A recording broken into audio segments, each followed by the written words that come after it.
and welcome to our first Whiteboard Wednesday of 2018.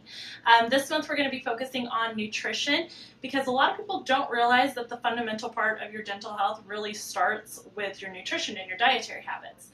This month we're going to be partnering with Karleigh Jurek, a registered dietitian, and she's going to help us with some tips and tricks to help benefit not only your oral health but your overall health as well, right? Exactly. So March is National Nutrition Month, and that's why everybody's kind of talking about nutrition this month. And the theme for the year is Go Further with Food. And I love that theme because it's an all-encompassing theme about how nutrition has so many great benefits and what your diet can do for your health. Yeah, it's really linked to everything. Yes, exactly. So, we're going to start with the most fundamental one, which you probably hear our doctors and our hygienists talk about a lot, and that's sugar. Sugar is a huge deal in dentistry. We harp and holler about it a lot, but I feel like you probably do too. But sugar is not good for you because it's what the bacteria in our mouth feeds on, and that leads to decay. But for your body... Yes, so they have actually recently added sugar as a nutrient of concern in the dietary guidelines. So now what they're recommending is for men to consume 9 teaspoons of sugar or less in a day, and for women 6 teaspoons or less. I'm sorry, unfortunately the women do get less than the men. But a great example of how added sugar can go so far is in sodas. Sodas, sports drinks, energy drinks are probably the biggest culprit for added sugars. In a 20-ounce serving size for soda, and that's a regular soda, it's 16 teaspoons of sugar. That's more than double your daily dose of added sugar in a day in one soda. And for reference, a 20-ounce serving size is the size of a bottle. So you have your can, that's 12 ounces, the bottle will be 20 ounces. That's like a standard large coffee, right? Yes, exactly. 16 teaspoons of just added sugar. And that's what we call it's what we call in the nutrition world empty calories. There's no nutritional benefit, it's just going to be calories. Ugh. So the reason why you're worried about added sugars is it actually has been linked to increased risk for diabetes and heart disease. So in diabetes, if you have a diet high in added sugars, your pancreas can't produce enough insulin to bring down the blood sugar levels in your blood. And so if you continue to have more added sugar, it's just going to lead to higher blood sugar levels.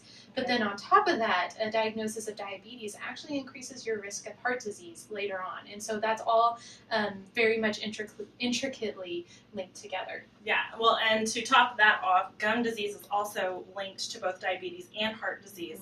So oftentimes, if you got one, you probably have one of the others, or they're linked together like that intricately. And then at our office, we check your blood pressure at just about every appointment, so your dentist is often the first person to catch signs of things. So they can actually be the first ones to notice if anything's abnormal going on and then refer you out to a doctor who can help diagnose diabetes. Yeah. Another really popular snacking item is a chip. Now, chips are awesome and everybody loves the crunch of a chip, but they're full of starches, and starches aren't good because they stick to your teeth and they turn into sugar, correct? Yes, and potato chips can be really high in added fat and added salt. And it has a very small serving size. You get about 12 potato chips per serving. If I'm going to eat potato chips, I'll probably eat more than 12. Oh, yeah. So some good alternatives. If you want the crunch, you could always try plain popcorn. If you just pop some popcorn, you get about a 3-cup serving size for 100 calories. Corn's considered a whole grain, so it'll be higher in fiber. You could always go the super healthy route, and you can always do fresh fruits and veggies. Any of those would be considered a good snack. You can add some low-fat dairies, string cheese with it. Okay.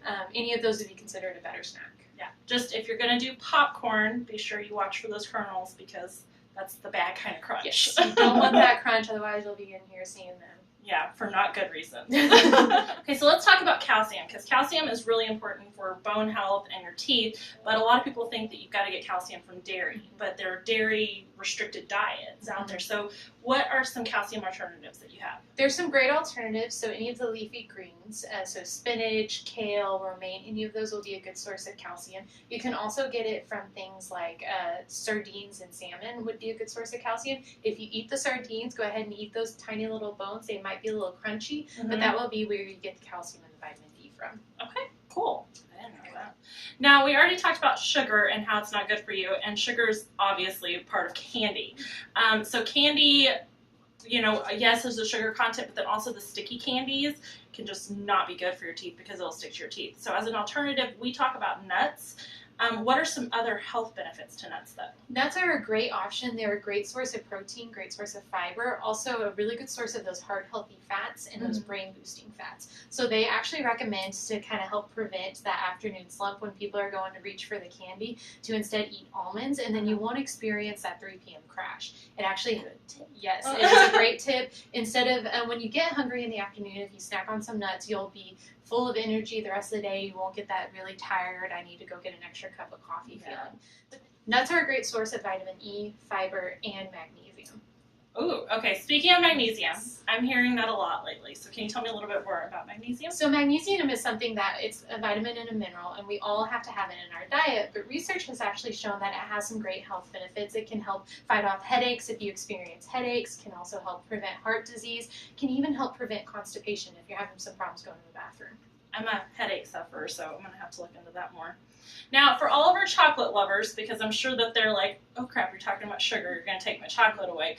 We have some good news and some bad news, because chocolate's not all that bad, actually. Exactly. Chocolate is a great way to end the day, but the important thing to remember is the type of chocolate and then the amount of chocolate. Yeah. Okay, so I recommend the dark chocolate. Milk chocolate has extra sugar to it and not a lot of health benefits, whereas dark chocolate is lower in sugar and actually has a compound called flavonoids that some research has shown can help fight off certain diseases.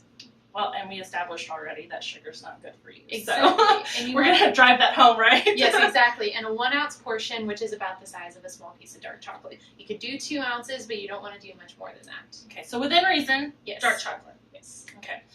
Okay, so that's going to be all for us today, but we're going to link Karleigh's blog down below, so if you want any more information on nutrition or easy recipes or delicious recipes as well. Easy is great, but delicious is the most important thing. That is right? the key. They have to taste good. Yeah, they do have to taste good.